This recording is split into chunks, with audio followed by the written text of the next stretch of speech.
सबसे पहले नमस्कार सभी दोस्तों को। दोस्तों, आज की मेरी कहानी है अकबर और बीरबल की, और कहानी का शीर्षक है कि लहरें गिनना।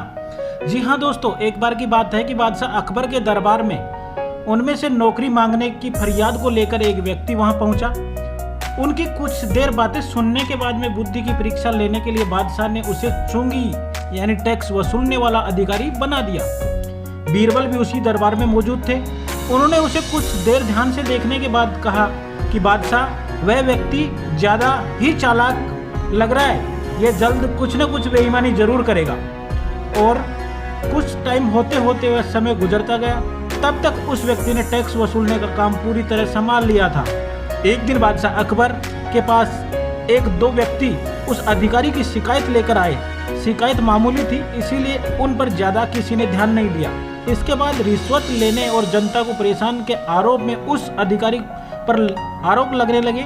इतनी शिकायतें आने के बाद बादशाह ने सोचा कि इसका तबादला ऐसी जगह कर देता हूँ जहाँ इससे बेईमानी करने का मौका ही नहीं मिल पाएगा।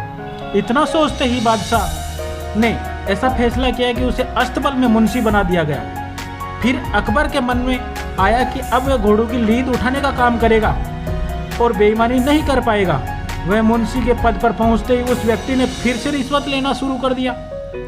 उसने सीधे घोड़ों की देखभाल करने वालों से कह दिया कि तुम लोगों घोड़े को कम दाना पानी खिलाते हो। इसका पता बादशाह को चल गया है, इसीलिए मुझे लीद को तोलने के लिए भेजा है। अगर लीद का वजन कम हुआ तो सबकी शिकायत बादशाह से कर दूंगा। इस तरह से सभी मुंशी से परेशान होकर हर घोड़े के हिसाब से उसे एक एक रुपए लोगों से लेना शुरू कर दिया।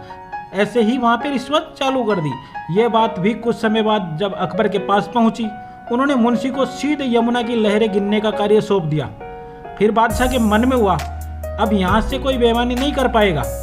लेकिन कुछ दिनों बाद में जैसे ही वो व्यक्ति यमुना के किनारे पहुंचा, वहाँ भी उसने अपना दिमाग दौड़ा लिया। वो नाव की सवारी करने लगा और जो नाव की सवारी करने वाले थे उनको रोक रोक कर कहता है कि मैं लहरें गिनना हूँ, ऐसे में तुम लोग यहाँ से नहीं निकल सकते। इसी जगह पर 2-3 दिन तक आपको रुकना होगा। रोज ऐसी बातें सुनकर नाव चलाने वालों ने अपने कार्य को जारी रखने के लिए उसे 10-10 रुपये रिश्वत देना शुरू कर दिया। तब भी वो आदमी बेईमानी पर उतरा रहा। अब यमुना किनारे में जो भी व्यक्ति खूब बेईमानी कर रहा था, 1-2 महीने में यह बात भी बादशाह तक पहुँच गई। तभी अकबर ने लिखा वो आदेश भिजवाया कि नाव को रोको मत जाने दो। वो व्यक्ति चतुर था, उसने बादशाह के आदेश वाले पत्र को नाव को रोको मत जाने दो ऐसे कर दिया। इससे थोड़ी हेर फेर के बाद उसे अकबर का आदेश वहां पे टकवा दिया। आखिर में उससे परेशान होकर बादशाह ने उसे नौकरी से ही निकाल दिया। तभी बादशाह को बीरबल की बात याद आ गई कि आदमी बेईमानी जरूर करेगा। अब उनके मन में हुआ कि उनसे पहली गलती में ही कठोर दंड देना चाहिए था।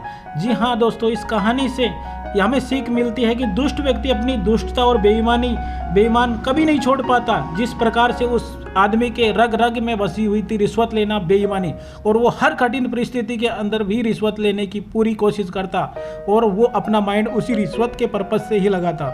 जी हाँ दोस्तों, कैसी लगी ये कहानी?